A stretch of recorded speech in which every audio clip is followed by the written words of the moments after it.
কি হচ্ছে, আলো কিভাবে চলাচল করে, এইসব জিনিসগুলো নিয়ে আলোচনা করতে হবে। তারপরে আলোর প্রতিসরণের সূত্র ব্যাখ্যা করা যাবে, মানে হচ্ছে আলোর প্রতিসরণের সূত্র দুইটা আছে, স্নেলের সূত্র আর কি। স্নেল নামের একজন বিজ্ঞানী হচ্ছে আলোর প্রতিসরণের দুইটা সূত্র ব্যাখ্যা করছে। ওই সূত্রগুলা ব্যাখ্যা করা যাবে। তাহলে 1 নম্বরে হচ্ছে তোমার আলোর প্রকৃতি। হ্যাঁ, আলোর আলোর প্রতিফলনের চ্যাপ্টারের প্রথম অংশ হচ্ছে আলোর প্রকৃতি। তাহলে আলোর প্রকৃতি কিরকম, এটা যদি দেখি আলোর প্রকৃতি আসলে কিরকম, তাহলে হচ্ছে আলো, আহ, মানে হচ্ছে আলোকে আমরা চোখে দেখি, হ্যাঁ, যা আমরা চোখে দেখি সেটাই তো আলো, না? তারপর হচ্ছে তোমার আচ্ছা, আলো আসলে কিভাবে কাজ করে? এটা হচ্ছে রেটিনা থেকে আলো মানে হচ্ছে একটা তৈরি সংকেত দেয় এবং মস্তিষ্কে পৌঁছায় এবং মস্তিষ্ক বুঝতে পারে কোনটা গাছপালা আর কোনটা মানুষ। মানে হচ্ছে আমাদের প্রথমে কি আলোটা রেটিনায় পৌঁছায়, পরে রেটিনা থেকে সে আলো আলো দিয়ে তৈরি সংকেত আমাদের মস্তিষ্কে পৌঁছায়। রেটিনা থেকে একটা সংকেত, আলোর সংকেত তৈরি করে ওই সংকেতটা মস্তিষ্কে পৌঁছায়, তখন মস্তিষ্ক চিহ্নিত করে আসলে কে গাছপালা বা কে মানুষ। এইভাবে হচ্ছে আলো। আচ্ছা, যদি আলো বলা হয়, আলো কি? এক কথায় হচ্ছে আলো একটা বিদ্যুৎ চুম্বকীয় তরঙ্গ। আলো কি? আচ্ছা, বিদ্যুৎ চুম্বকীয় তরঙ্গটা আবার কি? তরঙ্গ তো আমরা গত অধ্যায়ে শিখছি। তাহলে বিদ্যুৎ চুম্বকীয় তরঙ্গ, বিদ্যুৎ চুম্বকীয় আলোর হচ্ছে কোনো ভর নাই, ঠিক আছে? আলোর কোনো ভর নাই। আহ আলোকে কোয়ান্টাও বলা হয়, হ্যাঁ, কোয়ান্টা মানে হচ্ছে প্যাকেট আকারে, মানে হচ্ছে তোমার ম্যাক্স প্লাঙ্ক হচ্ছে আলোর মানে হচ্ছে শক্তির ব্যাখ্যা করছিল, ওখানে হচ্ছে আলোটার কথা বলছিল। তাহলে ম্যাক্স প্লাঙ্ক যখন বলছিল তখন বলছিল হচ্ছে কোনো কিছু শক্তি উৎস থেকে যখন শক্তি নির্গত হয় তখন এগুলা প্যাকেট আকারে নির্গত হয়। পরবর্তীতে ওই প্যাকেট গুলাকে হচ্ছে নাম দিছিল কোয়ান্টা। পরবর্তীতে এই কোয়ান্টা কি বলা হচ্ছে আলো। তার মানে আলো হচ্ছে এক প্রকার শক্তি, ঠিক আছে? এরপরে হচ্ছে তোমার আলো তো যেহেতু হচ্ছে একটা বিদ্যুৎ চুম্বকীয় তরঙ্গ, তার মানে হচ্ছে আলোর মানে তরঙ্গের কি থাকবে? তরঙ্গের হচ্ছে একটা দৈর্ঘ্য থাকবে, তরঙ্গ দৈর্ঘ্য থাকবে, তরঙ্গ দৈর্ঘ্য থাকবে। এখন হচ্ছে সব তরঙ্গ দৈর্ঘ্যের আলো আমরা দেখতে পাই না। যেসব আলোর তরঙ্গ দৈর্ঘ্য 400 থেকে 700 ন্যানোমিটারের ভেতরে, ওই আলোগুলোকে কেবল আমরা দেখতে পাই। ওই তরঙ্গের আলোটাকে বলা হয় দৃশ্যমান তরঙ্গ, ঠিক আছে? যে আলোর তরঙ্গ দৈর্ঘ্য কত 400 থেকে 700 ন্যানোমিটারের ভেতরে, ওই ওই তরঙ্গের আলোটাকে আমরা দেখতে পাই, ওটাকে বলা হয় দৃশ্যমান তরঙ্গের আলো। এখন হচ্ছে তোমার আলোর অনেকগুলা তরঙ্গ আছে, হ্যাঁ, মানে হচ্ছে বিভিন্ন তরঙ্গের দৈর্ঘ্যের আলো আছে, বিভিন্ন তরঙ্গের দৈর্ঘ্যের আলোগুলো হচ্ছে। তুমি কি হাঁটতেছো নাকি? কথা। হ্যালো। আচ্ছা, খেয়াল করো, লেখাগুলা লেখো, আমি যেগুলা লিখি এগুলা লেখাগুলা লিখে ফেলো।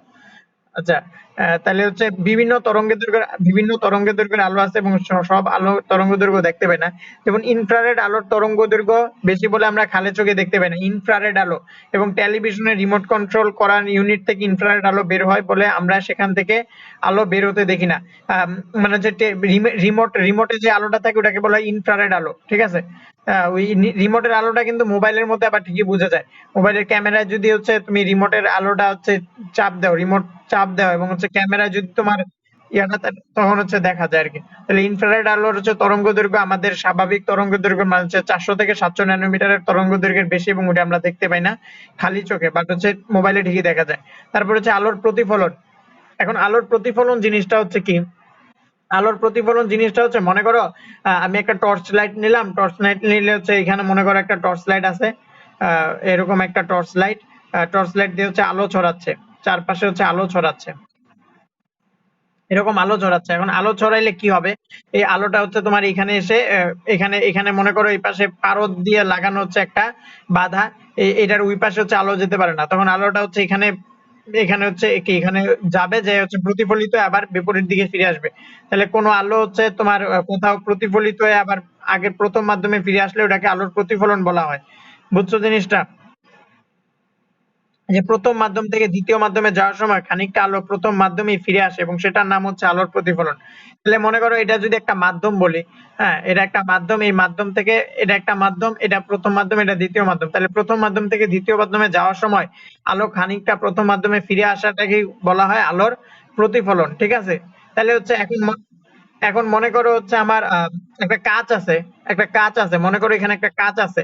তাহলে কাঁচের ভিতর দিয়ে কিন্তু আলো যাইতে পারে, কাঁচের ভেতর দিয়ে হচ্ছে আলো যাইতে পারে। তখন হচ্ছে মনে করো এরকম যদি একটা পৃষ্ঠ ধরি, এক্স অক্ষ আর এটা ওয়াই অক্ষ, এটা হচ্ছে কাঁচ, এটাকে যদি হচ্ছে আমরা কাচ মনে করি, তখন আলোটাকে যদি আমরা এই বরাবর নিক্ষেপ করি তখন দেখা যাবে হচ্ছে তোমার আলোর প্রতিসরণ এর পরের চ্যাপ্টারে, বাট হচ্ছে কিছু পরিমাণ আলো প্রথম মাধ্যমে ফিরে আসে আর বাকিটা হচ্ছে আলোর প্রতিসরিত হয়।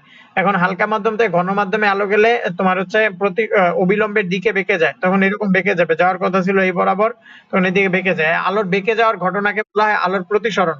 আলোর প্রতিসরণ আমরা পরবর্তী চ্যাপ্টারে শিখবো। তোমার বইয়ে হচ্ছে এটা কত পৃষ্ঠা, যদি পৃষ্ঠা নাম্বারটা বলি 215 পৃষ্ঠায় হচ্ছে আলোর প্রতিফলন আর প্রতিসরণের চিত্র দেওয়া আছে।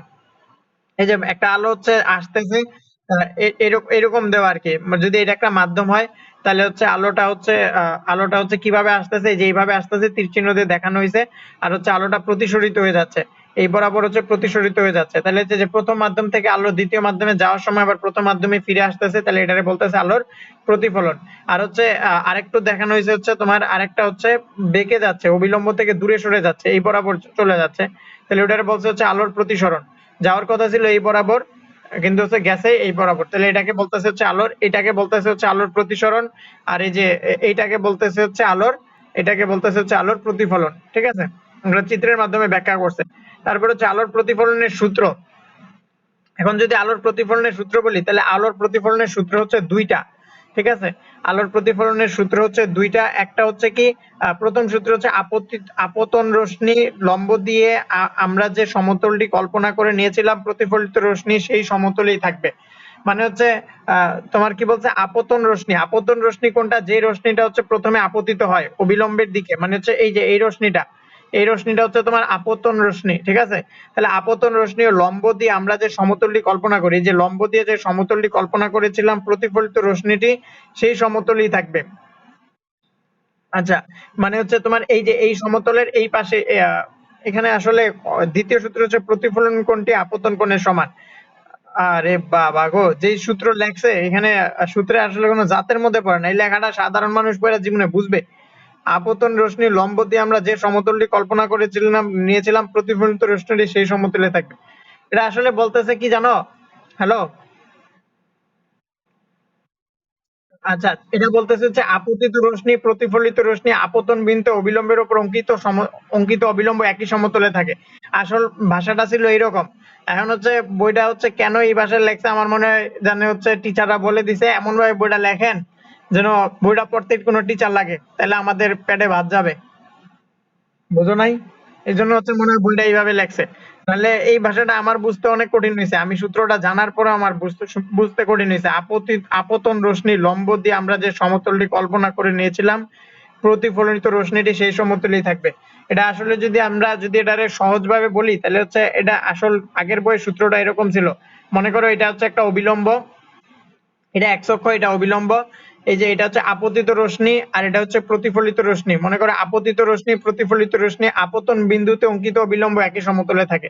মানে হচ্ছে মনে করো এটা হচ্ছে যদি আপতিত হয়ে যদি প্রতিফলিত হয়ে আবার একই সমতলে যায়, মানে হচ্ছে যেমনি আলোটা আসছে আবার ঠিক একইভাবে তার বিপরীত দিকে চলে গেছে, তাহলে ওই জিনিসটাকে বলতেছে আপতিত রশ্মি প্রতিফলিত রশ্মি আপতন বিন্দু অঙ্কিত অবিলম্ব একই সমতলে থাকে, মানে এই যে এই সমতলটার উপরই আছে। বুঝছো জিনিসটা? আর দ্বিতীয় সূত্র এইভাবে আসে। মনে করো আলোটা হচ্ছে আপতিত রশ্মি এইভাবে আসছে, তাহলে এটা হচ্ছে অবিলম্বের সাথে আপতন কোণ, আর এইভাবে হচ্ছে প্রতিফলিত হয়েছে, তাহলে এটা হচ্ছে অবিলম্বের সাথে প্রতিফলন কোণ। এটা যদি থিটা হয় এটাও থিটা হবে, অর্থাৎ আপতন কোণ এবং প্রতিফলন কোণ সমান হবে। হ্যাঁ, বুঝছো জিনিসটা? আচ্ছা, তারপরে হচ্ছে আয়নার প্রতিবিম্ব দেখা যাবে, সেই প্রতিবিম্বটি আয়নার দুটিতে দেখা যাবে, এভাবে চলতেই থাকবে। উম, আচ্ছা, প্রতিফলনের দুটি সূত্রই বলা হলেই প্রতিফলন নিয়ে সবকিছু বলা যায় না। সত্যি কথা বলতে কি, আচ্ছা এখানে বাংলা রচনা লেখছে, রচনা পড়ে নিবা। তারপরে বলতেছে যে শোষণ। হ্যাঁ, আলোর শোষণ। হ্যাঁ, শোষণ জিনিসটা বলতেছে হচ্ছে তোমার শোষণ জিনিসটা আসলে কি? তোমার শোষণ হচ্ছে আমাদের চোখ যে আলোটা শোষণ করে। মনে করো হচ্ছে আমরা সাদা আলো দেখবো, সাদা আলো তো হচ্ছে সব আলোর মিশ্রণ, সাদা আলো কালো আলো, মানে হচ্ছে যখন সবগুলো আলো শোষণ করে নেয় তখন আমরা কালো আলো দেখি, আর যখন সবগুলো আলো তোমার কি করে প্রতিফলিত করে দেয় তখন আমরা হচ্ছে সাদা আলো দেখি। ঠিক আছে, সাদা এবং কালো আলোর তখন হচ্ছে রং নাই। আর হচ্ছে বাকি আলোগুলোর ক্ষেত্রে কি হয়, যেমন মনে করো আমি লাল আলো দেখতে যাচ্ছি তখন কি হবে, হুম। তখন মনে করো একটা লাল গোলাপ আছে তোমার বই যেটা আছে লাল গোলাপ, তাহলে লাল গোলাপ থাকলে হচ্ছে কি হবে, মনে করো এইখানে হচ্ছে আলোর সাদা আলো, মানে হচ্ছে সূর্যের আলোর যেটা হয় এটা কি সাদা আলো হয় না? সূর্যের আলোর যে রংটা ওটা কি সাদা না? আচ্ছা, এই সাদা রংটা হচ্ছে সব আলোর মিশ্রণ, সাদা কালারটা হচ্ছে সব কালারের মিশ্রণ। তাহলে এই সব কালারের মিশ্রণটা হচ্ছে আমাদের কোনো মনে করো ফুল লাল লাল লাল গোলাপের উপরে পড়তেছে, তাহলে লাল গোলাপের উপরে পড়লে লাল লাল গোলাপে কি আছে, অনলি একটা লাল কালার আছে, আর সাদা কালারটা হচ্ছে সাতটা সাতটা কালারের মিশ্রণ। এর মধ্যে হচ্ছে তাহলে লাল কালারের উপরে যদি লাল কালার পড়ে তখন হচ্ছে লাল কালারটা রিফ্লেক্ট করে দেয়, আর বাকি ছয়টা কালার লাল কালারটা শোষণ করে নেয়, তখন আমরা লাল গোলাপটাকে লাল কালার দেখি। ঠিক একইভাবে যখন সাদা আলোটা সবুজ কালারের উপরে পড়ে তখন সবুজ কালারটা শুধু রিফ্লেক্ট হয়ে যায় বা প্রতিফলিত হয়ে যায়, বাকি ছয়টা কালার সবুজ আলোটা সবুজ পাতাটা শোষণ করে নেয়, তখন হচ্ছে আমরা সবুজ পাতাটাকে সবুজ দেখি, যেহেতু রিফ্লেক্ট করে দিতেছে ওই সবুজ রংটা আমাদের চোখে এসে পড়তেছে, তখন হচ্ছে আমরা জিনিসটাকে সবুজ দেখতেছি। বুঝছো জিনিসটা? আচ্ছা, তোমার বইয়ে হচ্ছে যে লাল গোলাপের যেটা আছে ওইটাই ব্যাখ্যা করে দিলাম, ঠিক আছে? তাহলে শোষণ কিভাবে ঘটে, মানে শোষণ হয় কি, শোষণের কারণে হচ্ছে আমরা তাহলে যদি বলে শোষণের গুরুত্ব কি ব্যাখ্যা করো, তাহলে শোষণের গুরুত্ব কিন্তু অনেক। মানে হচ্ছে আলো শোষণ করে দেখে হচ্ছে আমরা একটা প্রকৃতির মানে হচ্ছে একটা নিজস্ব বস্তু দেখতে পাই, ঠিক আছে?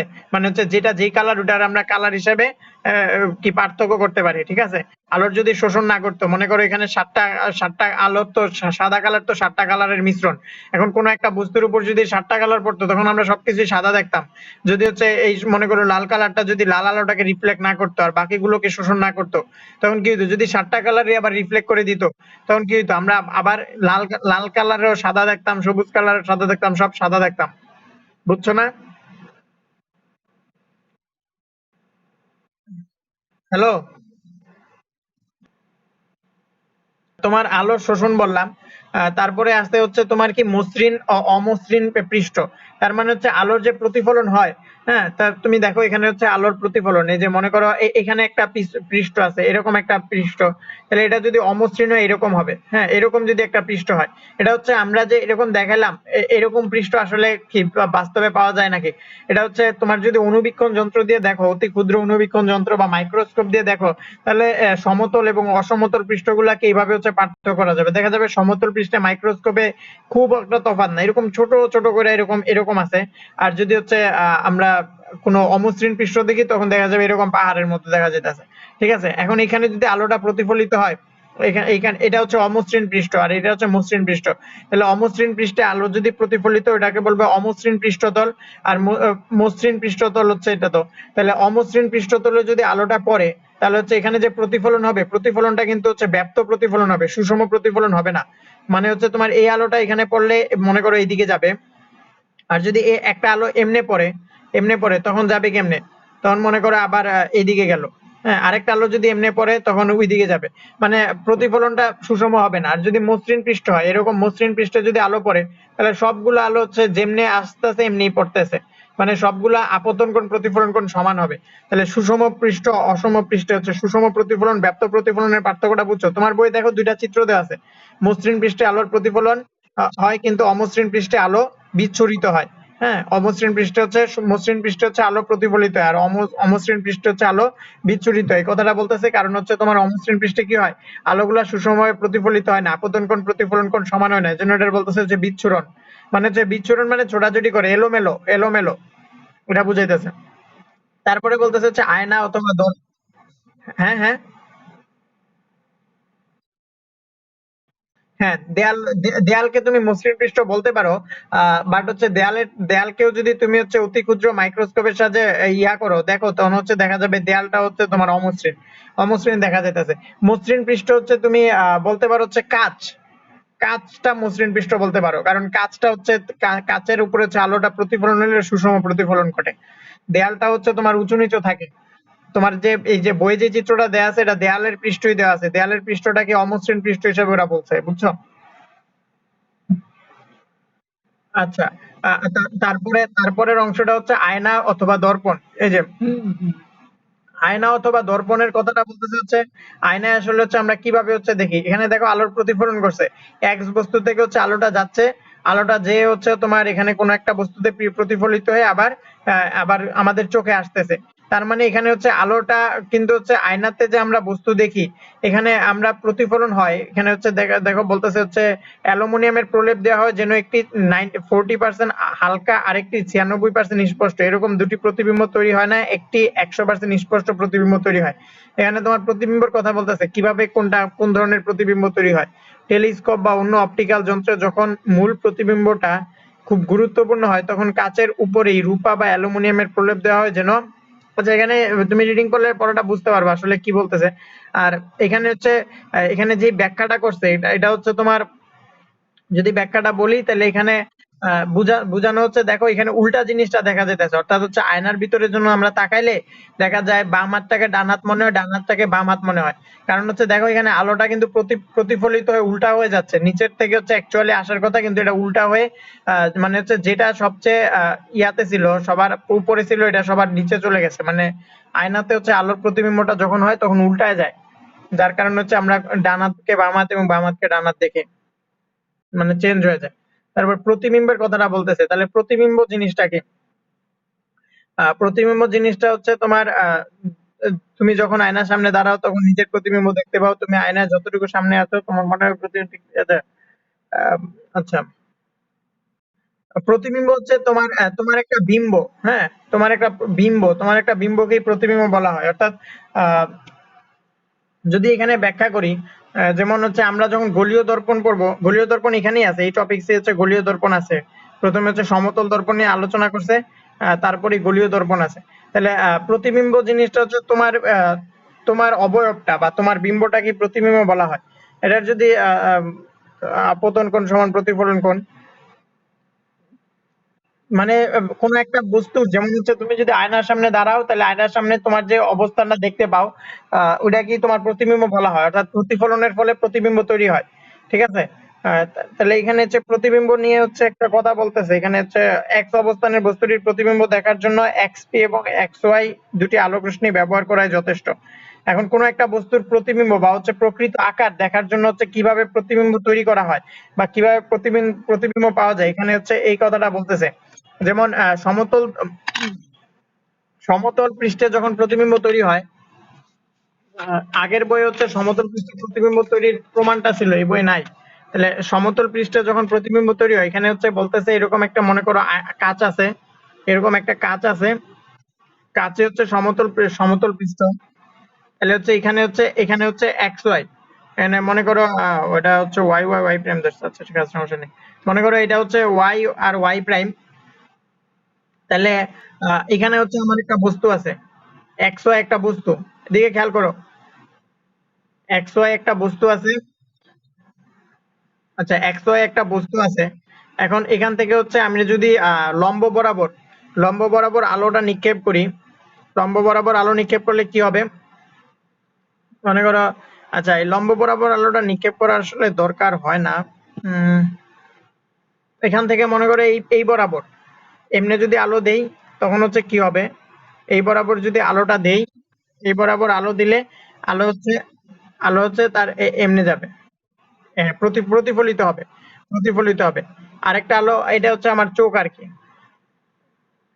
এখানে আসলে ব্যাখ্যাটা ফালতু ব্যাখ্যা দিছে। মনে করো এইখানেই বস্তুটা আছে, এখানেই বস্তুটা আছে, ঠিক আছে, এখানেই বস্তুটা আছে। এখন আর যদি আমার পা থেকে, হ্যাঁ, পা থেকে এখানে মাথা থেকে হচ্ছে একটা আলো যে প্রতিফলিত হচ্ছে, আরেকটা হচ্ছে পা থেকে। তাহলে পা থেকে মনে করো আয়নায় এইভাবে প্রতিফলিত হচ্ছে, তাহলে আলোটা প্রতিফলিত হয়ে আবার এইখানে এসে মিলিত হয়েছে, এখানে এসে মিলিত হয়েছে, তখন হচ্ছে আমার চোখ হচ্ছে এখানে আলো, মানে আলোটাকে দেখতেছে। একটা মাথা থেকে আলো গেছে আর একটা পা থেকে আলো গেছে। এখন এদেরকে যদি আমি অ্যাকচুয়ালি পেছনের দিকে মিলিত করি, এখন হচ্ছে এখানে যদি এখানে তীর চিহ্ন দেই, মানে হচ্ছে আমার প্রতিবিম্বটা যেখানে দেখার কথা অ্যাকচুয়ালি মিলিত করি, এবং হচ্ছে আরেকটা যদি দেই এখানে হচ্ছে যেটা, এটা যদি অ্যাকচুয়ালি মিলিত করি তাহলে এইভাবে আসবে। হ্যাঁ, তাহলে এইভাবে আসলে হচ্ছে আমার প্রতিবিম্ব হচ্ছে এখানে থাকার কথা। তাহলে এক্স প্রাইম ও ওয়াই প্রাইম, এক্স প্রাইম ও ওয়াই প্রাইম হচ্ছে আমার প্রতিবিম্ব, যেটা হচ্ছে আমি তোমার আয়নার সামনে দেখতে পাই আর কি। এটা হচ্ছে একটা অবাস্তব প্রতিবিম্ব। হ্যাঁ, অবাস্তব প্রতিবিম্ব কেমনে, যেটা হচ্ছে প্রকৃতভাবে মিলিত হয় না, প্রকৃতভাবে প্রতিফলিত হয়ে যদি আলোটা প্রকৃতভাবে কোনো একটা বস্তুতে মিলিত হয় তখন এটাকে বলা হয় কি, বাস্তব প্রতিবিম্ব। আচ্ছা, আমাদের এই আলোটা কিন্তু বাস্তব প্রতিবিম্ব, আর এই পাশেরটা যেটা দেখানো হয়েছে এটা হচ্ছে অবাস্তব প্রতিবিম্ব, কারণ এখানে হচ্ছে আমরা এটা ছড়ায় গেছে দেখো, আর এই পাশে হচ্ছে আলোটা প্রতিফলিত হয়ে এই বিন্দুতে মিলিত হয়েছে। তার মানে আমরা যে আলোটা দেখি এটা হচ্ছে তোমার বাস্তব প্রতিফলন দেখি, মানে সমতল পৃষ্ঠে যে ধরনের প্রতিবিম্ব তৈরি হয় এগুলো হচ্ছে বাস্তব প্রতিবিম্ব। জিনিসটা বুঝছো? আচ্ছা, তাহলে সাধারণ আয়নার দর্পণে প্রতিবিম্ব, ওরে এখানে কি বলতেছে, আয়না থেকে সমদূরত্বে হয়, অবাস্তব হয়, সোজা হয়, সমান দৈর্ঘ্যের হয়। আহ, এখানে অবাস্তব বলতেছে কেন? আচ্ছা, বাস্তব প্রতিবিম্ব অবাস্তব প্রতিবিম্বের সংজ্ঞাটা হচ্ছে, আচ্ছা দেখো, এই যে আয়না তোমাদের নিচের বইয়ে যে পূর্ণদৈর্ঘ্য প্রতিবিম্ব দেখার জন্য পূর্ণদৈর্ঘ্যের আয়নার প্রয়োজন হয় না। এই যে তোমার বইয়ে দেখো হচ্ছে এটা কত পৃষ্ঠায়, 222 পৃষ্ঠায় দেখানো হইতাছে। 222 পৃষ্ঠায় বলতেছে হচ্ছে পূর্ণ দৈর্ঘ্যের প্রতিবিম্ব দেখার জন্য কি পূর্ণ দৈর্ঘ্যের আয়নার প্রয়োজন হয় না, মানে হচ্ছে আয়নাটা হচ্ছে কতটুকু এখানে দেখানো হইতাছে, যে কালো অংশে একটা আয়না আছে, ওই আয়নাটাতে হচ্ছে পূর্ণ প্রতিবিম্ব দেখতেছে। দেখছো জিনিসটা? মানে এখানে এখানে এর এর এর আগের অংশ বলছে হচ্ছে তোমার একটা যে প্রতিবিম্ব তৈরি হয়, হ্যাঁ, আয়নায় কিংবা দর্পণে যে প্রতিবিম্ব তৈরি হয় এটা হচ্ছে আয়না থেকে কি হয়, সমান দূরত্বে অবস্থিত হয়। আয়না থেকে সমান দূরত্বে অবস্থিত হয়, মানে যে প্রতিবিম্বটা মনে করো এখানে যদি হচ্ছে তুমি থাকো, এখানে যদি তুমি থাকো, হ্যাঁ, আর এই প্রতিবিম্বটা ঠিকই হইতাছে তার সমান। আচ্ছা, আমি যে প্রতিবিম্বটার কথা বলতেছি এটা তো হচ্ছে এখানে মিলিত হচ্ছে, ঠিক আছে, বাট হচ্ছে আমি যে প্রতিবিম্বটা দেখতেছি প্রতিবিম্বটা কিন্তু দেখো আয়নার পিছনেই আছে, তাহলে আয়নার পিছনে যদি প্রতিবিম্ব তৈরি হয় ওই ধরনের প্রতিবিম্বকে বলা হয় অবাস্তব প্রতিবিম্ব। ঠিক আছে, বুঝছো জিনিসটা? তাহলে হচ্ছে দেখো এই সামনে ছিল আয়না, এখানে যদি আমরা পাড়া লাগাই, এখানে যদি পাড়া লাগাই তাহলে হচ্ছে আয়না ছিল সামনে, তাহলে তার প্রতিবিম্ব দেখতেছি হচ্ছে তার পিছনে। তাহলে যদি পিছনে প্রতিবিম্ব দেখি তখন হচ্ছে তোমাকে কি বলা হয়, এটাকে বলা হয় অবাস্তব প্রতিবিম্ব। তাহলে অবাস্তব প্রতিবিম্ব আর হচ্ছে সমতল দর্পণে যে প্রতিবিম্ব তৈরি হয় এই প্রতিবিম্বটা কি হয়, আয়না থেকে সমান দূরত্বে হয়। অর্থাৎ হচ্ছে তুমি যদি আয়না থেকে 5 মিটার সামনে থাকো বা 5 ফিট সামনে থাকো, তোমার প্রতিবিম্বটাও আয়না থেকে ঠিক 5 মিটার বা 5 ফিট দূরে অবস্থিত হবে। তারপর হচ্ছে অবাস্তব হবে, প্রতিবিম্বটা হবে অবাস্তব, কারণ হচ্ছে তুমি আয়নার সামনে আছো, প্রতিবিম্ব তৈরি হয়েছে আয়নার পেছনে। আর হচ্ছে তোমার সোজা হবে, হ্যাঁ, তুমি এই পাশে তোমার মাথা উপরে পা নিচে, তুমি অবাস্তব যে প্রতিবিম্বটা দেখতে পাও ওইটাও দেখতে পাও কি তোমার মাথা উপরে আছে পা নিচে আছে। তারপরে সমান দৈর্ঘ্যের হবে, অর্থাৎ তুমি যদি 5 মিটার সামনে 5 ফুট দেখা যায়, তোমার হচ্ছে কি সমতল দর্পণে আয়নার পেছনে হচ্ছে তুমি তোমার সমানই দেখবা, বড় ছোট দেখবা না। বাট গলীয় দর্পণে দেখবা হচ্ছে তুমি চ্যাপ্টা হয়ে গেছো, মোটা হয়ে গেছো, আবার লম্বা হয়ে গেছো, চিকন হয়ে গেছো। গলীয় দর্পণে হচ্ছে এই ধরনের জিনিস দেখা যায়। গলীয় দর্পণে যদি তুমি আয়নার সামনে দাঁড়াও তখন হচ্ছে তোমার মনে হবে তুমি নিজেরে মোটা মনে করতে পারো বা আবার লম্বা হয়ে যেতে পারো, এরকম দেখা যায়। বাট তুমি তো কখনো গলীয় দর্পণ দেখো না, এই জন্য হচ্ছে এই জিনিসগুলো হাস্যকর মনে হতে পারে, বাট এটাই ঘটে। দেখছো না? আচ্ছা হ্যাঁ, আচ্ছা আচ্ছা, এরকম মনে হয় না, এরকম মনে হয় না গলীয় দর্পণে? আচ্ছা, তারপরে হচ্ছে এখানে একটা পরীক্ষা দিতেছে, এটা তো উদাহরণ আর কি। যেমন 8.2 জ্যামিতি চিত্র থেকে বলা যায় যে আয়নার দৈর্ঘ্য 0.75 মিটার। আচ্ছা, এই যে যে চিত্রটা আছে, মজার ব্যাপার হচ্ছে তুমি আয়না থেকে 1 মিটার দূরে দাঁড়িয়ে দূরেই থাকো কিংবা 10 মিটার দূরেই থাকো, তোমার আয়নার দৈর্ঘ্য কিন্তু সবসময় হবে তোমার দৈর্ঘ্যের অর্ধেক। তোমার মা বাবা কিংবা অন্য কেউ যদি সাজগোজ করার জন্য তাদের কেমন দেখাচ্ছে দেখার জন্য পূর্ণ দৈর্ঘ্য আয়না বা ফুল লেন্থ মিরর কিনতে যায়, তাদের বলো অর্ধদৈর্ঘ্য আয়না কিনলেই কাজ চলে যাবে। মানে হচ্ছে আয়নার দৈর্ঘ্য হচ্ছে তোমাদের তোমাদের যে মানে হচ্ছে তুমি যদি 1.5 মিটার হও তাহলে 0.75 মিটার আয়না আনলেই হচ্ছে তোমার পূর্ণ দৈর্ঘ্য আয়নার ভিতরে দেখা যাবে, এটা কোনো সমস্যা নাই, এটাই বলতেছে আর কি। আচ্ছা, এখানে হচ্ছে এটা কেন দেখা যাবে ওটার ব্যাখ্যা এখানে দেয় নাই, আর হচ্ছে ওটা কোনো আসবে না, এতটুকু জানলেই হবে আর কি। পরীক্ষা মানে হচ্ছে এটার পরীক্ষাটা দেখায় নাই তোমাদের। দুইটা আয়না পরস্পর 60 ডিগ্রি কোণে রাখা আছে, প্রথম আয়নায় 60 ডিগ্রিতে আলো ফেলা হলে আলোক রশ্মি কোন দিকে যাবে? আচ্ছা, তাহলে হচ্ছে জ্যামিতি থেকে বলা যায় যে বি বিন্দুতে আপতিত হয় ঠিক বিপরীত দিকে প্রতিফলিত হবে।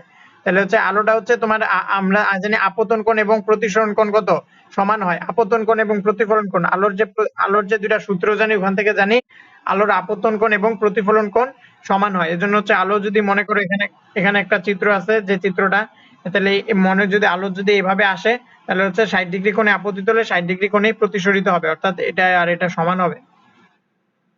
ঠিক আছে, এরকম হতো। তারপর হচ্ছে একটা অন্ধকার ঘরে একটা বোর্ডের মাঝে খুব ছোট একটি ফুটো করে আচ্ছা জ্বলন্ত আলো, আচ্ছা মোমবাতি সামনে রাখা হলো, দেখা বোর্ডটির সাদা, সেখানে মোমবাতির শিখার একটি প্রতিবিম্ব দেখাবে।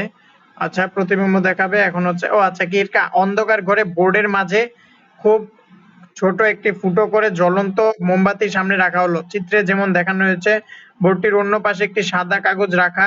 সাদা কাগজে যদি অন্য কোনো কোথাও থেকে আলো পড়তে না দাও, তাহলে সেখানে মোমবাতির শিখার একটি প্রতিবিম্ব দেখবে। পেছনে সাদা কাগজটি সামনে পেছনে সরিয়ে প্রতিবিম্বটি ছোট বড় করতে পারো। প্রতিবিম্বটিকে বাস্তব নাকি অবাস্তব, সোজা না উল্টা, সমদূরত্ব না ভিন্ন দূরত্বে, বড় না ছোট? বুঝতে পারছো, প্রতিবিম্বটি বাস্তব, উল্টা, সকল দূরত্বে স্পষ্ট এবং যত দূরেই হোক তত বড়। এই পদ্ধতিতে পিন হোল ক্যামেরা তৈরি হয়। আচ্ছা, ওরে বাবা, এখানে কি আসলে এরকম ঘটনা ঘটে নাকি? উল্টা হয়ে যায় প্রতিবিম্ব? বাস্তব হলে উল্টা হবে। আচ্ছা ঠিক আছে, বাস্তব হলে উল্টা হবে, ঠিক আছে। আলোর প্রতিবিম্ব যখন হচ্ছে বাস্তব হবে ওটা উল্টা হবে, আর যখন অবাস্তব হবে তখন সোজা হবে। আলোর প্রতিবিম্ব যখন বাস্তব হবে তখন কি হবে? উল্টা হবে। আমরা তো আয়নাতে অবাস্তব প্রতিবিম্ব দেখতে পাই, কারণ হচ্ছে এই জন্য আমাদের ডানারটা বামাত মনে হয়, বামাতটা ডানাত মনে হয়। হ্যাঁ, তোমার অবাস্তব প্রতিবিম্ব গুলো কি হয়? সোজা হয় এবং অবাস্তব হয়। আর এই যে তোমার নিচেরটা দেখানো হয়েছে, ওই যে আয়নাটা দেখানো হয়েছে, আয়নায় ডানাতকে বামাত মনে হয়, বামাতকে তুমি যেভাবে আছো তার উল্টা ভাবে হচ্ছে জিনিসটা দেখানো হইতেছে, দেখছো? সমকোণে রাখা দুটি আয়নায় বাম হাতের মুঠির ভিন্ন ভিন্ন প্রতিফলন, তাহলে এটা উল্টা মনে হয় আর কি। আচ্ছা, তারপরে আসে হচ্ছে গলীয় দর্পণ। সমতল দর্পণ নিয়ে হচ্ছে অনেকক্ষণ আলোচনা করছে, তারপরে গলীয় দর্পণ। তাহলে গলীয় দর্পণ কয় প্রকার? দুই প্রকার, একটা হচ্ছে উত্তল দর্পণ আর একটা অবতল দর্পণ। হ্যাঁ, অবতল দর্পণ যেই কথা, উত্তল লেন্স একই কথা। এরপরের চ্যাপ্টারে লেন্সের অংশ আছে, মানে গলীয় দর্পণ এরকম। মনে করো একটা যে গোল মিরর আনি, একটা গোল মিরর। হ্যাঁ, এই মিররটার হচ্ছে তুমি এই এতটুকু অংশ কেটে নিতে পারো, এতটুকু অংশ কেটে নিতে পারো, নিয়ে এটার ভেতরের দিকে পাড়া লাগাইতে পারো অথবা বাইরের দিকে পাড়া লাগাইতে পারো। পাড়া জিনিসটা কি? পাড়া জিনিসটা হচ্ছে পারদ।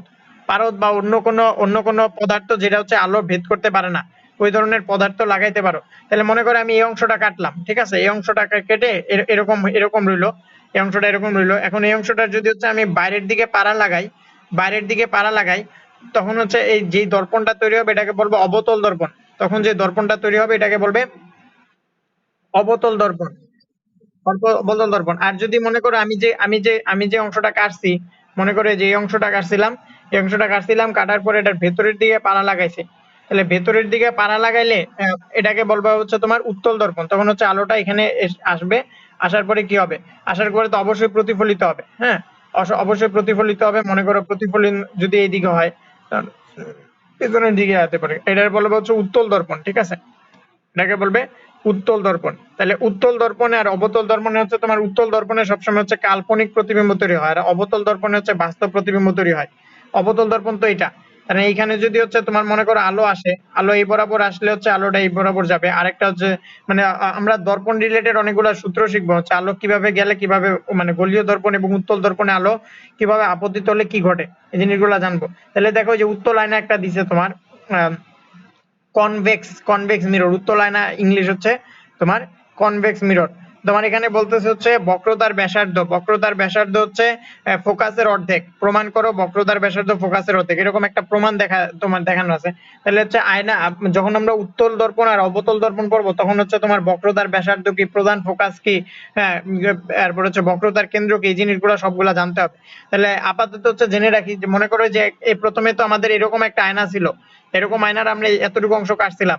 তাহলে এইরকম আয়নার ক্ষেত্রে এটার কেন্দ্র, এই আয়নাটার মানে হচ্ছে এই গলীয় দর্পণের যে কেন্দ্রটা, ওটাকে বলা হয় বক্রতার কেন্দ্র। তাহলে আয়নাটাকে যদি আমরা এই বরাবর নেই, তাহলে হচ্ছে এটা হবে তোমার বক্রতার কেন্দ্র। বক্রতার কেন্দ্র হচ্ছে আর ফোকাস কি হবে? ফোকাসটা হবে হচ্ছে ঠিক বক্রতার কেন্দ্রের মাঝে যে পয়েন্টটা, ওটাকে ফোকাস বলা হয়। বক্রতার কেন্দ্রের মাঝে যে পয়েন্টটা, ওটাকে ফোকাস বলা হয়। এবং হচ্ছে এখানে বলছে হচ্ছে, এখানে এখানে প্রমাণ করতে বলছে কি, ফোকাস এফ হচ্ছে বক্রতার কেন্দ্রের অর্ধেক, এটা প্রমাণ করতে বলছে। আচ্ছা, আমরা প্রমাণটা হচ্ছে যদি দেখি, আহ আচ্ছা প্রমাণটাকে এখন করব। হ্যাঁ করি, সমস্যা তো নাই। আচ্ছা,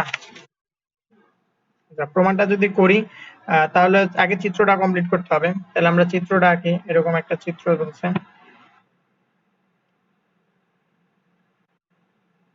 চিত্রের এখানে দেওয়া আছে হচ্ছে একটা বিন্দু দেওয়া আছে, ও বিন্দু। ও বিন্দু এটা হচ্ছে তোমার বক্রতার কেন্দ্র ধরলাম, আর এখানে একটা দেওয়া আছে এফ বিন্দু, এফ বিন্দু হচ্ছে তোমার ফোকাস ধরলাম। বক্রতার ব্যাসার্ধ ধরছে এটা, আর এটা হচ্ছে তোমার ফোকাস এফ। এখন আচ্ছা আর হচ্ছে এক্সটা হচ্ছে মেরু, আচ্ছা ধরলাম এটা মেরু, আর এটা হচ্ছে তোমার বিপরীত প্রান্ত। আচ্ছা তাহলে এক্স মেরু বিন্দুতে এবং অন্য একটি ওয়াই বিন্দুতে এসেছে, যে রশ্মিটি এক্স বিন্দুতে এসেছে। আচ্ছা এখানে আলোটা আসতেছে না, যে আচ্ছা যে রশ্মিটি এক্স বিন্দুতে এসেছে সেটি প্রতিফলিত হয়ে যেদিকে এসেছে ঠিক সেদিকেই ফিরে যাবে। আচ্ছা মনে করো একটা আলো এক্স বিন্দুতে আসতেছে, তাহলে যে এই এক্স বিন্দুতে যে আলোটা আসতেছে তোমার এটা তো হচ্ছে কেন্দ্র, এই বরাবর আলো আসলে আবার এই বরাবরই ফিরে যায়, ঠিক আছে। লম্বভাবে যদি আলো আসে তাহলে ওই বরাবরই ফিরে যাবে। আর হচ্ছে না, আর আমরা এই রেখাটিকে গোলকের কেন্দ্র ও বিন্দু পর্যন্ত বর্ধিত করি। এই রেখাটিকে হচ্ছে যে বিন্দুতে আলো আসে ওই বিন্দুতে ফিরে যায়, এটাকে আমরা বর্ধিত করে গোলকের কেন্দ্র এই বিন্দু পর্যন্ত আনছি। এটা তো অবতল দর্পণ, সরি উত্তল দর্পণ। উত্তল দর্পণ হলে কি হবে, ভেতরের দিকে পাড়া লাগানো থাকবে, ভেতরের দিকে পাড়ানো লাগানো থাকবে। এখন আলোটা হচ্ছে যদি মনে করে এই বরাবর আসে তাহলে হচ্ছে আবার এই বরাবরই ফিরে যাবে। হ্যাঁ এই বিন্দু দিয়ে আসলে আবার এই বরাবরই ফিরে যাবে। আর হচ্ছে আমরা এই রেখাটিকে গোলকের কেন্দ্র দেখাই যাচ্ছে ও এক্স ইকুয়ালস টু আর, তাহলে হচ্ছে ও এক্স মানে হচ্ছে এটা, যে মানে হচ্ছে গোলকের কেন্দ্র থেকে তার মেরু পর্যন্ত বা শীর্ষবিন্দু পর্যন্ত। উত্তল দর্পণের ক্ষেত্রে কিন্তু এটা হচ্ছে তার শীর্ষবিন্দু। উত্তল দর্পণের ক্ষেত্রে তার শীর্ষবিন্দু হচ্ছে এক্স বিন্দুটা, কারণ হচ্ছে দর্পণটা তো এরকম গোল, গোল হলে এটা হচ্ছে তোমার শীর্ষবিন্দু, ঠিক আছে। তাহলে এই বিন্দুতে হচ্ছে তোমার কি হচ্ছে, এই বিন্দুতে হচ্ছে মানে হচ্ছে তার শীর্ষবিন্দু বরাবর আলো আসলে আবার তার বিপরীত দিকেই ফিরে যায়, তাহলে হচ্ছে প্রতিফলিত হয়ে যেদিকে আসছে তার ঠিক সেদিকেই ফিরে যাবে। আমরা এই রেখাটিকে গোলকের কেন্দ্র ও পর্যন্ত বর্ধিত করি, দেখা যাচ্ছে ও এক্স ইকুয়ালস টু আর। তাহলে বি থেকে যে রশ্মিটি ওয়াই বিন্দুতে এসেছে, মনে করো এখানে আরেকটা বিন্দু ধরলাম বি বিন্দু, ঠিক আছে।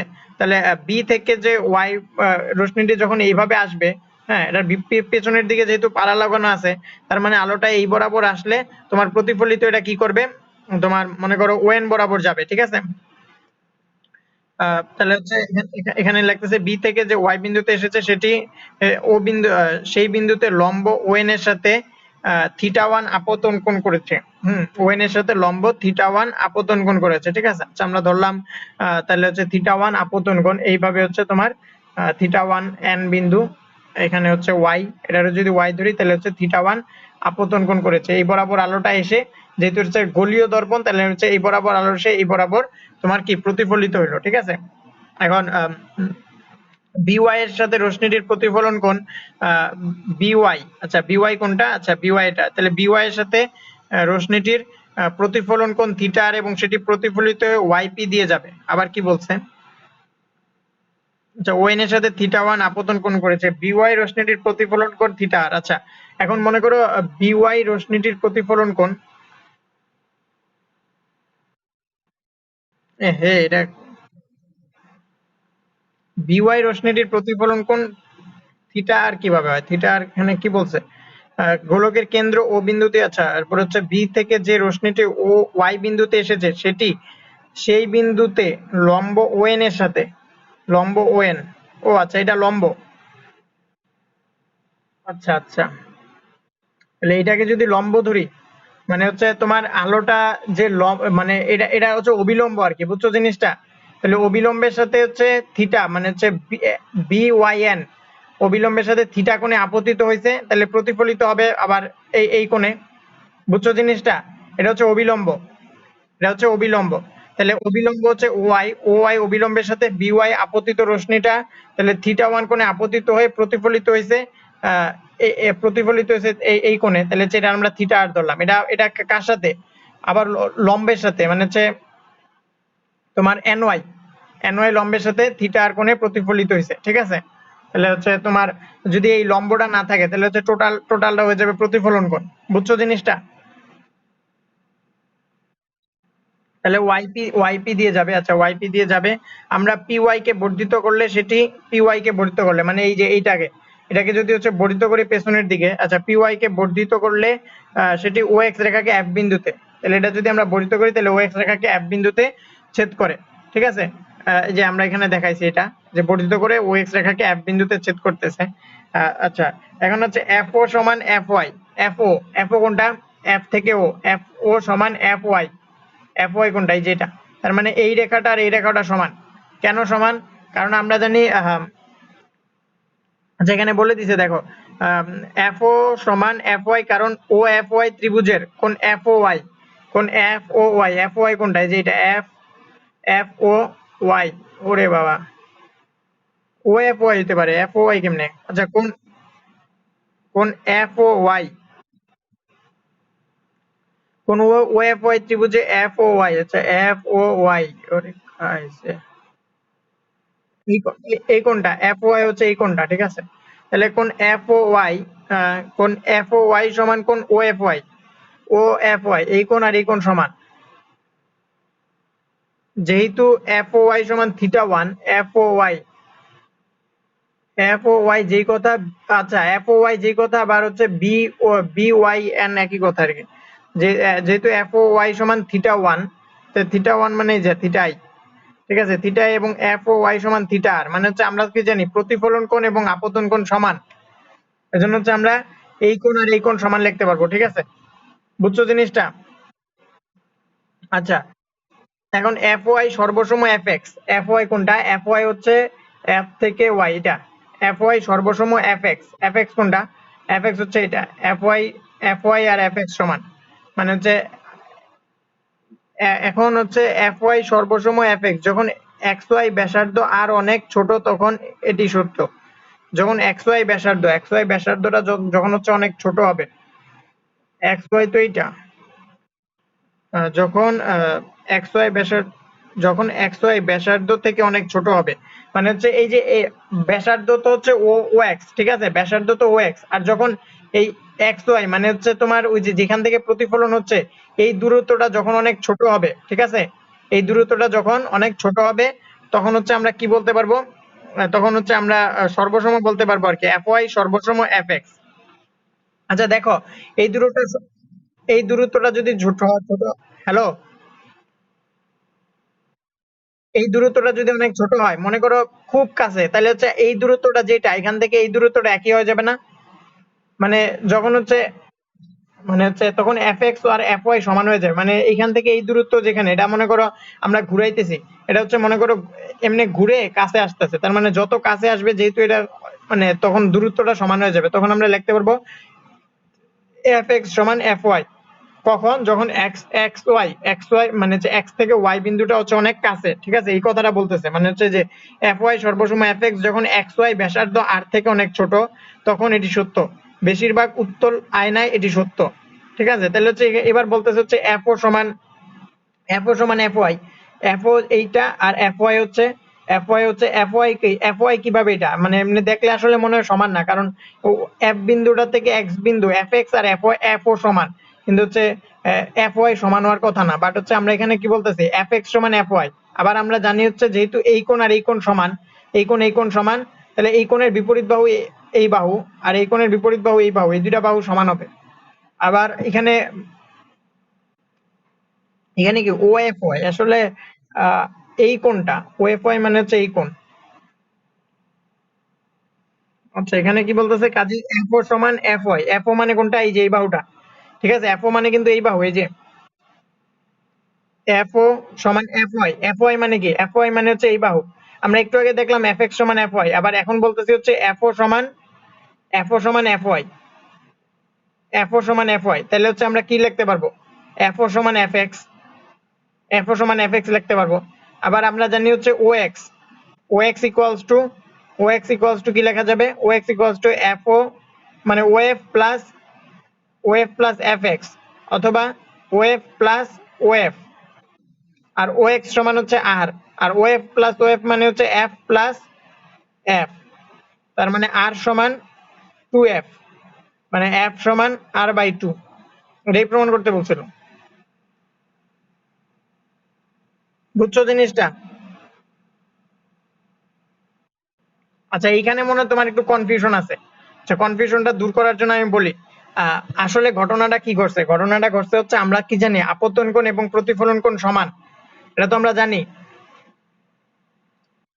আপতন কোণ প্রতিফলন কোণ সমান জানি, তাহলে হচ্ছে এই যে এই সমতলে এখানে একটা সমতল অঙ্কন করছি, সমতল অঙ্কন করে তোমার হচ্ছে ও এনও বা হচ্ছে এনওয়াই একটা অবিলম্ব অঙ্কন করছি, অবিলম্বের সাথে হচ্ছে থিটা 1 কোণে থিটাই মানে হচ্ছে আলো আপতিত হয়েছে, আপতিত হয়ে বিওয়াইপি এই কোণে প্রতিফলিত হয়েছে, মানে আলোটা এদিকে আপতিত হয়ে এই বরাবর প্রতিফলিত হয়ে গেছে। ঠিক আছে, আলোটা এই বরাবর আপতিত হয়েছিল, তারপরে এই বরাবর প্রতিফলিত হয়েছে। ঠিক আছে, তাহলে যদি প্রতিফলিত হয় এই যে যেই বরাবর প্রতিফলিত হয়েছে ওই রেখাটাকে যদি আমরা পেছনের দিকে বর্ধিত করি, তখন হচ্ছে এটা এফ বিন্দুতে এসে কি হইতেছে, সংযুক্ত হইতেছে। এফ বিন্দুতে সংযুক্ত হচ্ছে, তাহলে হচ্ছে আমরা জানি হচ্ছে থিটা 1 সমান থিটা আর, থিটা মানে হচ্ছে থিটা 1 বা theta i equals to theta r, মানে যেহেতু আপতন কোণ প্রতিফলন কোণ সমান, তাহলে এই কোণটা যেহেতু এখানে এসে এখানে এসে সংযুক্ত হয়েছে, তার মানে এখানে হচ্ছে একটা কোণ তৈরি হয়েছে এক্স ওয়াই। এই রেখাটা যদি আমরা হচ্ছে এদিকে বর্ধিত করি, এদিকে বর্ধিত করি, তাহলে এখানে যে কোণটা তৈরি হয়েছে এই কোণটা সমান এই কোণটা আমরা লিখতে পারবো। বুঝছো জিনিসটা?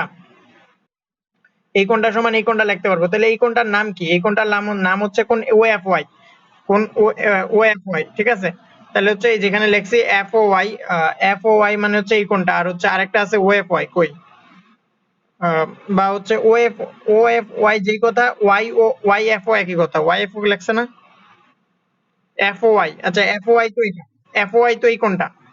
আরেকটা আছে যে ও ওয়াই এফ, ও ওয়াই এফ, ও ওয়াই এফ হচ্ছে এই কোণটা, ও ওয়াই হচ্ছে এই কোণটা। আচ্ছা ও ওয়াই এফ হচ্ছে, আচ্ছা যেহেতু এফ ও ওয়াই মানে কোনটা, এই কোণ, এই কোণ, আর ও এফ ওয়াই হচ্ছে এই কোণ। আচ্ছা এই দুইটা কোণ সমান, এখন এই দুইটা কোণ সমান হলে এই দুইটার বিপরীত বাহু সমান হবে। আমরা জানি সমদ্বিবাহু ত্রিভুজের ক্ষেত্রে দুইটা কোণ সমান হলে তার বিপরীত বাহু দুইটা সমান হয়, তখন হচ্ছে আমরা ও এফ সমান এফ ওয়াই বলতে পারি। আচ্ছা এই কোণটা কিভাবে সমান হয়, এটা হচ্ছে আমার কথা, এই কোণটা আর এই কোণটা কিভাবে সমান হয়। তাহলে দেখো এখানে যেহেতু হচ্ছে আপতন কোণ সমান প্রতিফলন কোণ, তার মানে এই যে এই কোণ, আমরা তো জানি হচ্ছে বিপ্রতীপ কোণ সমান, বিপ্রতীপ কোণগুলো হচ্ছে সমান হয়। তাহলে এই যে দেখো এখানে একটা বাহু গেছে আর এখানে একটা এই বরাবর একটা বাহু, মানে এই যে এই বাহুটা আর এই বাহুটা দেখছো, এই যে এই একটা বাহু সোজা চলে আসছে, মানে হচ্ছে এই যে তোমার যে অবিলম্ব এখানে হচ্ছে ওয়াই ছিল, ওয়াইটা বুঝে যাচ্ছে না, এই ওয়াই এন কে যদি আমরা ডিরেক্টলি পেছনের দিকে বর্ধিত করি, তখন হচ্ছে যে এটা ছিল হচ্ছে তোমার অবিলম্বটা ও বিন্দুতে এসে মিলিত হচ্ছে। আরেকটা হচ্ছে আমরা কি প্রতিফলন কোণ পাইছি, ওয়াইএফ টাকে যদি পেছনের দিকে বর্ধিত করি তাহলে হচ্ছে এখানে না ওয়াইপি, অ্যাকচুয়ালি ওয়াইপিটাকে যদি পেছনের দিকে বর্ধিত করি এখানে একটা, তাহলে এই যে এই একটা কোণ এই একটা কোণ, এই দুইটা কোণ মিলে কি হইতাছে, বিপ্রতীপ কোণ তৈরি হচ্ছে। তাহলে বিপ্রতীপ কোণ তৈরি হলে তোমার নাম লিখতে পারি হচ্ছে এই কোণটা আর এই কোণটা সমান, বিপ্রতীপ কোণের কারণে এই কোণ আর এই কোণ সমান, মানে থিটা আর এই কোণ সমান, এটা লিখতে পারি। আবার এই কোণটা আর এই কোণটা সমান, কেন এই কোণ আর এই কোণ সমান, কারণ হচ্ছে আমরা যদি অবিলম্বটাকে পেছনের দিকে বর্ধিত করি আর এক্স অক্ষের সমতলে আঁকি, তাহলে হচ্ছে থিটা আই যেই কথা, এখানে এই কোণটা একই কথা। বুঝছো জিনিসটা? তার মানে এই যে বি ওয়াই এন মানে থিটা আই যে কথা, এফ ও ওয়াই একই কথা। আর হচ্ছে এখানে যেহেতু বিপ্রতীপ কোণের কারণে এই কোণ আর এই কোণ সমান হয়েছে, তার মানে কোণ এই যে মানে থিটা আর যেই কথা আর এখানে এই কোণটা একই কথা। তার মানে এই দুইটা কোণ যদি সমান হয়, আমরা সমদ্বিবাহু ত্রিভুজের শর্ত থেকে জানি দুইটা কোণ সমান হলে তার বিপরীত বাহুগুলো সমান হয়। তাহলে যদি এই বাহু আর এই কোণ সমান হয়, তাহলে এই দুইটা কোণের বিপরীত বাহু হচ্ছে ও এফ আর এফ ওয়াই, তার মানে ও এফ ওয়াই সমান হবে। আর ও এফ ওয়াই সমান হলে এরপরে আমরা বলছি হচ্ছে এক্স অক্ষ থেকে ওয়াই এর দূরত্বটা যদি অনেক কম হয়, মানে হচ্ছে ব্যাসার্ধের তুলনায়, এখানে ব্যাসার্ধকে ও এক্স হচ্ছে ব্যাসার্ধ, তাহলে ব্যাসার্ধের তুলনায় যদি এক্স ওয়াই এর দূরত্ব অনেক কম হয়, তখন হচ্ছে আমরা বলতে পারি এফ এক্স সমান এফ ওয়াই। মানে যদিও এফ ওয়াই হচ্ছে অতিভুজ, বাট অতিভুজটা ভূমি সমান হয়ে যাবে কখন, যখন হচ্ছে লম্ব অনেক ছোট হবে। মানে হচ্ছে আমরা যদি এরকম দেখি, এটা একটা সমকোণী ত্রিভুজ, এই বাহু আর এই বাহু কখন সমান হবে, যখন এই অতিভুজটা মনে করি এখানে আসলো আস্তে আস্তে একেবারে খুব কাছাকাছি যদি এক্স এর চলে আসে, তখন হচ্ছে আমরা ওই এই অতিভুজটা আর এই অতিভুজটা প্রায় সমান বলতে পারবো, মানে ভূমিটা আর অতিভুজের সমান হয়ে যাবে। বুঝছো জিনিসটা? এই কথাটাই বলতেছে, মানে এক্স ওয়াই এর দূরত্ব যদি অনেক কম হয় ব্যাসার্ধের তুলনায়, তখন হচ্ছে আমরা এফ এক্স সমান এফ ওয়াই বলতে পারবো। আর আমরা তো হচ্ছে একটাবার জানছি এই কোণ যেহেতু সমান হবে, তাহলে এই বাহুটার নাম কি, ও এফ না? এই কোণের বিপরীত বাহু কোনটা, ও এফ না? এই কোণের বিপরীত বাহু হচ্ছে ও এফ। আর এই কোণের বিপরীত বাহু হচ্ছে তোমার এফ ওয়াই। এই কোণের বিপরীত বাহু হচ্ছে এফ ওয়াই। তার হচ্ছে ও এফ আর এফ ওয়াই সমান। আবার যেহেতু বলছে হচ্ছে এফ এক্স ওয়াই, মানে হচ্ছে ব্যাসার্ধের তুলনায় এক্স ওয়াই অনেক ছোট, তার মানে হচ্ছে আমরা F X equals to F Y বলতে পারবো। তাহলে এটাই লিখছি। তাহলে হচ্ছে এখানে দেখো, এখানে লিখছি হচ্ছে কি এফ ও সমান এফ ওয়াই, তার মানে হচ্ছে fo সমান fx বলতে পারবো। কারণ কি fx সমান fy, fx সমান fy দেখে আমরা কি বলতে পারবো fo সমান fy বলতে পারবো, fx বলতে পারবো। আবার আবার fx ইকুয়ালস টু কি মানে হচ্ছে fx সমান, তাহলে fx সমান fy হলে যে ox যে দূরত্বটা ও থেকে x মানিত হচ্ছে ব্যাসার্ধ, তাহলে ox টাকে আমরা of প্লাস fx লিখতে পারবো। আবার of সমান fx বলে of প্লাস fx এর বদলে of প্লাস of লিখতে পারবো।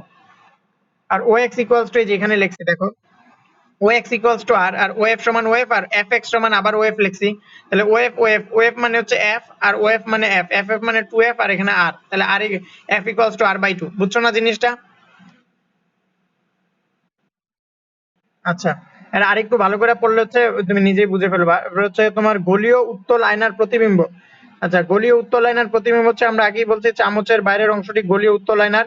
আচ্ছা, মানে হচ্ছে উত্তল আয়না জিনিসটা তো কনসেপ্টটা ক্লিয়ার। উত্তল আয়না কিরকম, ভেতরের দিকে পাড়া লাগালে উত্তল আয়না তৈরি হয়। এরকম একটা মনে করো গোলীয় আয়না, গোলীয় দর্পণ।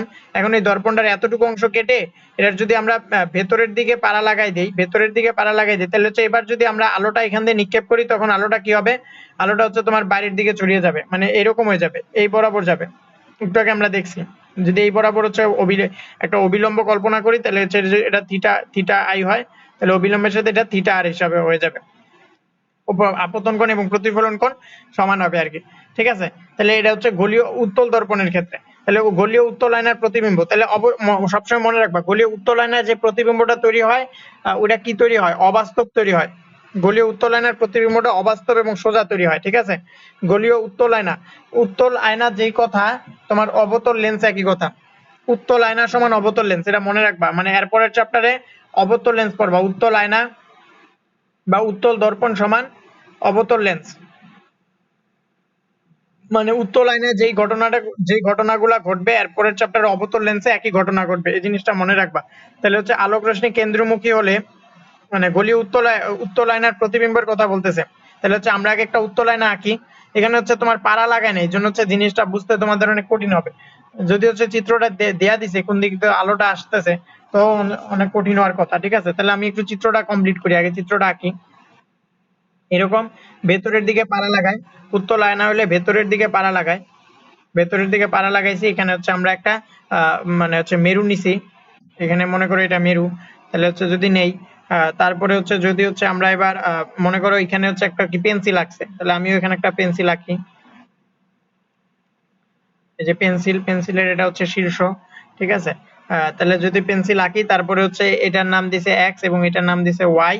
তারপরে আলোটা কি করছে, আলোটা হচ্ছে একবার এরপরে বলতেছে হচ্ছে, আচ্ছা আমি সবগুলার যদি নাম দেই, এটা হচ্ছে শীর্ষ মেরু, আর হচ্ছে এটা হচ্ছে কেন্দ্র। মনে করো হচ্ছে যে আয়নাটা নিছি ওটার বক্রতার কেন্দ্র হচ্ছে কি হবে, কেন্দ্রটার ও দিলাম, আর ফোকাস এটা দিলাম ফোকাস এফ।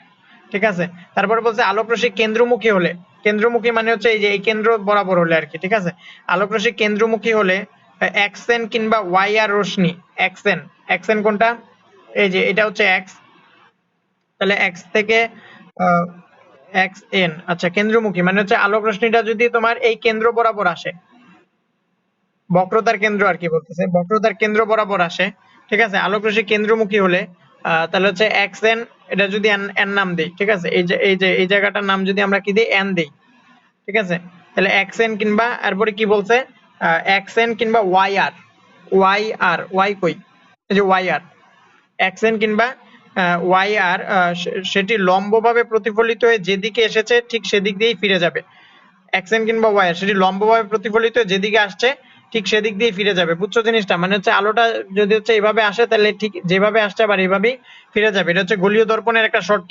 ঠিক আছে, মানে হচ্ছে কেন্দ্র বরাবর যদি আলো যায়, এই যে কেন্দ্র বরাবর, বক্রতার কেন্দ্র বরাবর যদি আলো আসে, তখন হচ্ছে যেই বরাবর আসবে আবার সেই বরাবরই আলোটা ফিরে যাবে। বুঝছো জিনিসটা?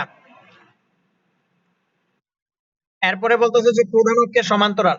প্রধান অক্ষ কোনটা, এই যে এক্স ও এক্স প্রাইম, এটা হচ্ছে প্রধান অক্ষ। ঠিক আছে, তাহলে প্রধান অক্ষের সমান্তরালে রশ্মিটি প্রতিফলনের পর, তাহলে প্রধান অক্ষের সমান্তরাল হচ্ছে এটা হচ্ছে প্রধান অক্ষ, এটা সমান্তরাল মনে হচ্ছে এই যে এই বরাবর আমি যদি সমান্তরাল দেই, হ্যাঁ, প্রধান অক্ষের সমান্তরালে রশ্মিটি প্রতিফলনের পর মনে হবে রশ্মিটি ফোকাস বিন্দু থেকে ছড়িয়ে যাচ্ছে। মানে হচ্ছে এটা হচ্ছে আমরা মনে করো আসলে তো ছড়াবে হচ্ছে, যেহেতু এটা অবতল লেন্স তার মানে এটা পেছনের দিকে ছড়াবে, এই বরাবর ছড়া যাবে। বাট এটা যদি আমরা পেছনের দিকে মিলিত করি তখন মনে হবে এটা ফোকাস থেকে ছড়িয়ে যাচ্ছে, ঠিক আছে। অবতল লেন্সের ক্ষেত্রে এটা মানে হচ্ছে তোমার প্রধান অক্ষের সমান্তরালে আলো প্রতিফলিত হলে এটা তোমার মনে হবে এটা প্রধান ফোকাস থেকে আলোটা ছড়িয়ে যাচ্ছে, আসলে তো এমনি যাবে। 2 নাম্বার শর্ত এটা।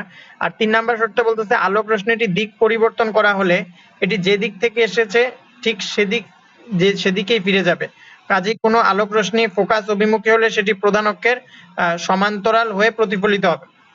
আর আরেকটা শর্ত বলতেছে হচ্ছে কোনো আলো যদি কি হয় প্রধান ফোকাস বরাবর আসে, মনে করো হচ্ছে আমি একটা আলো, মনে করো আরেকটা আলো দিতেছি হচ্ছে এই বরাবর একটা আলো আনতেছি, আর এটা হচ্ছে প্রধান ফোকাস বরাবর আলোটা দিতেছি, তখন হচ্ছে আলোটা এখানে এসে যেহেতু একটা অবতল লেন্স এই পাশে বাধা আছে, তখন এটা প্রধান ফোকাস বরাবর মানে হচ্ছে প্রধান অক্ষের সমান্তরালে প্রতিফলিত হবে। একটা বলছে হচ্ছে কি বলছে প্রধান অক্ষের সমান্তরালে আলো আসলে এটা মানে প্রতিফলিত হবে এবং এটা মনে হবে ফোকাস থেকে হচ্ছে প্রতিফলিত হচ্ছে, মানে ফোকাস থেকে আলোটা ছড়িয়ে যাচ্ছে এরকম মনে হবে। আরেকটা বলছে হচ্ছে যদি প্রধান ফোকাস বরাবর একটা আলো আসে, এই যে এটা প্রধান ফোকাস বরাবর যদি কোনো আলো আসে তখন হচ্ছে এটা কি হবে প্রধান অক্ষের সমান্তরালে প্রতিফলিত হবে। সূত্র 3টা বুঝছো? আচ্ছা, তারপরে হচ্ছে একই প্রতিবিম্ব অবস্থান হবে ফোকাস বিন্দু। আচ্ছা, এই প্রতিবিম্বটির অবস্থান হবে, আচ্ছা এখানে এরপরে কি বলতেছে, আচ্ছা এই প্রতিবিম্বটি অবাস্তব হবে, এটি সোজা হবে, এটি ছোট, বস্তুটি আয়না থেকে যত দূরে যায় প্রতিবিম্বটি তত ছোট হবে। আচ্ছা, প্রতিবিম্বের অবস্থান হবে ফোকাস ও মেরুবিন্দুর মাঝখানে। কোন প্রতিবিম্ব? মানে কোনো ইয়া দিছে নাকি? আমরা এই এই এই 3টি নিয়ম ব্যবহার করে প্রতিবিম্ব তৈরি করতে পারবো। আচ্ছা, একটা উত্তল আয়নার সামনে XY একটি বস্তু রাখা আছে, ওয়াই বিন্দু থেকে আলো আর বিন্দুতে এলে ওয়াই বিন্দু থেকে এই বরাবর, আচ্ছা যদি হচ্ছে এই যে ওয়াই মানে হচ্ছে কেন্দ্র বরাবর যদি আলোটা আসে, যে কেন্দ্র বরাবর তো এই বরাবরও আসতে পারে, যদি হচ্ছে ওয়াই আর এই বরাবর মানে কেন্দ্র বরাবর আলো আসে তখন কিন্তু আবার ঠিক তার পেছনের দিকেই ফিরে যাবে। মানে হচ্ছে কোনো আলো যদি তার বক্রতার কেন্দ্র বরাবর আসে তখন আবার আলোটা কি ওই তার পেছনের দিকে 90 ডিগ্রি অ্যাঙ্গেল করে হচ্ছে ঠিক লম্বভাবে পেছনের দিকে ফিরে যায়। ঠিক আছে, বুঝছো জিনিসটা? মানে এই ওয়াই ওয়াই আর বিন্দু বরাবর যদি আলোটা কেন্দ্র বরাবর আসে তখন হচ্ছে আলোটা কি করবে আবার ঠিক একই অ্যাঙ্গেলে মানে 90 ডিগ্রি অ্যাঙ্গেলই তার পেছনের দিকে মানে 180 ডিগ্রি উল্টাটা আর 180 ডিগ্রি 90 ডিগ্রি তো এই বরাবর হলো 180 ডিগ্রি তার বিপরীত দিকে ফিরে যাবে। হ্যাঁ, কেন্দ্র বরাবর আলোটা আসলেই। আর যদি আলো কি হয় প্রধান অক্ষের সমান্তরালে আসে তখন হচ্ছে এমন ভাবে ছড়িয়ে যাবে যেন উত্তর লেন্সের ক্ষেত্রে মনে হয় যেন আলোটা প্রধান ফোকাস থেকে ছড়িয়ে যাচ্ছে। আর যদি প্রধান ফোকাস বরাবর আলো আসে তখন কি হবে এটা প্রধান অক্ষের সমান্তরালে প্রতিফলিত হবে। এখন এই নিয়ম ব্যবহার করে হচ্ছে এখানে একটা প্রবলেম করছে, এখানে প্রবলেম করছে এক্স এক্স বিন্দুর প্রতিবিম্ব বের করার জন্য দুটি রশ্মি আঁকতে হবে। তাহলে এক্স বিন্দুর প্রতিবিম্ব মানে হচ্ছে এই যে এই বিন্দুটা, এক্স বিন্দু মানে হচ্ছে আচ্ছা এই বিন্দুটার প্রতিবিম্ব বা এক্স ওয়াই যে ইয়া আছে, তাহলে এই এক্স বিন্দুর যদি প্রতিবিম্ব বের করতে চাই, হ্যাঁ হ্যাঁ,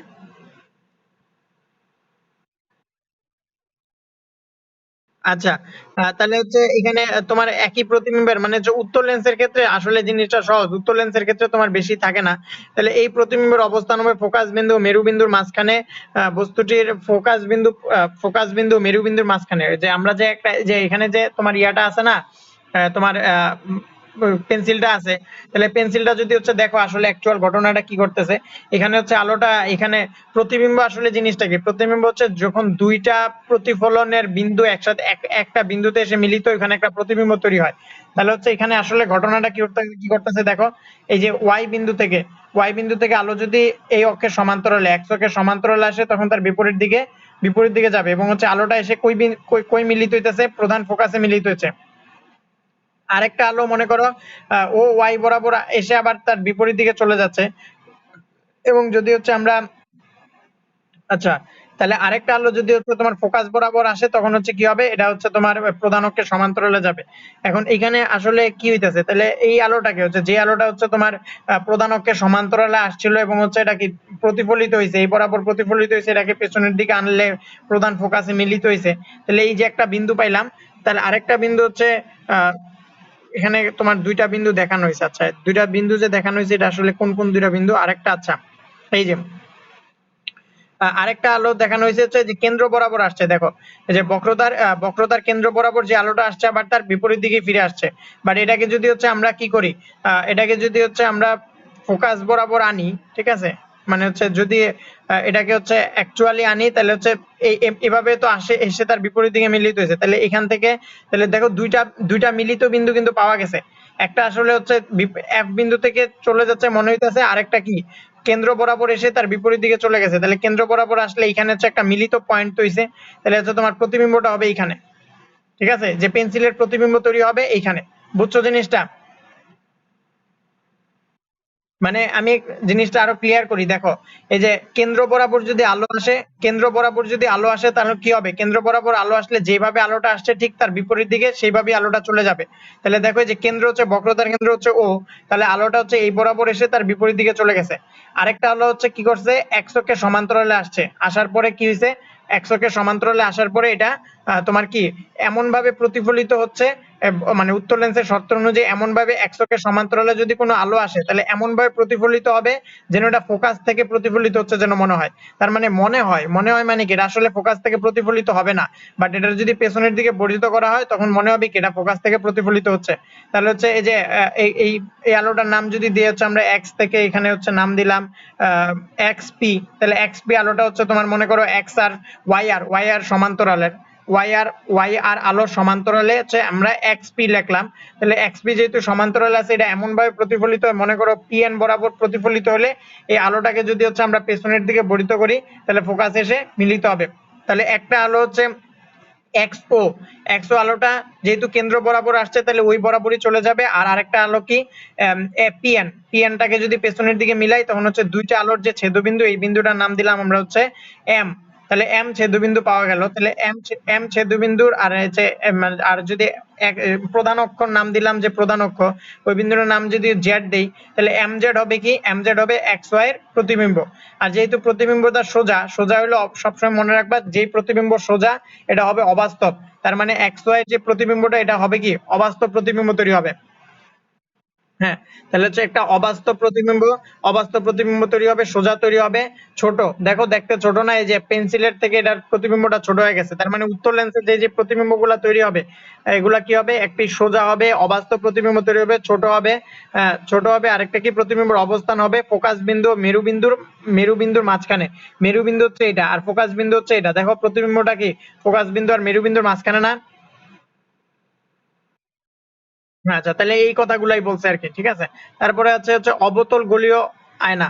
আচ্ছা, অবতল গলীয় আয়না কালকে পড়বা না? আচ্ছা ঠিক আছে। অবতল গলীয় আয়না, অবতল আয়নার প্রতিবিম্ব ফোকাস বিন্দুর থেকে কম দূরত্বে, বিভিন্ন দূরত্বে হচ্ছে অবতল গলীয় আয়নার এরপরে সূত্র আছে 1/u + 1/v, মানে হচ্ছে এটা হচ্ছে তোমার আহ বস্তুর দূরত্ব, একটা প্রতিবিম্বর দূরত্ব আর একটা ফোকাস। হ্যাঁ, মানে এটা এটা আছে। তারপরে হচ্ছে তোমার আছে এখানে উদাহরণ আছে, এরপরে বিবর্ধন আলোর ব্যবহার। আচ্ছা, অবতল আয়না। আচ্ছা, তারপর হচ্ছে নিরাপদ ড্রাইভিং। আচ্ছা, তাহলে আগামীকাল ইনশাল্লাহ হচ্ছে বাকি অংশটুকু শেষ করে দিব, ঠিক আছে। তাহলে আজকে এতটুকু থাক, তুমি এতটুকু পড়ে ফেলো, হ্যাঁ ভালো করে একটু রিডিং করো। আর যেখানে আটকাও বইটা দাগায় দাগায় পড়বা আর কি। তাহলে এতটুকু পড়ে এখান থেকে 20টা ছোট প্রশ্ন বানায় ফেলো। আগামী দিন মানে হচ্ছে 2 দিন পরে, মানে কালকের পরে আর কালকের পরের দিন, ঠিক আছে। তাহলে তাহলে হচ্ছে উত্তর লাইনা পর্যন্ত পড়ে ফেলো। আজকে এতটুকু থাক, আল্লাহ হাফেজ।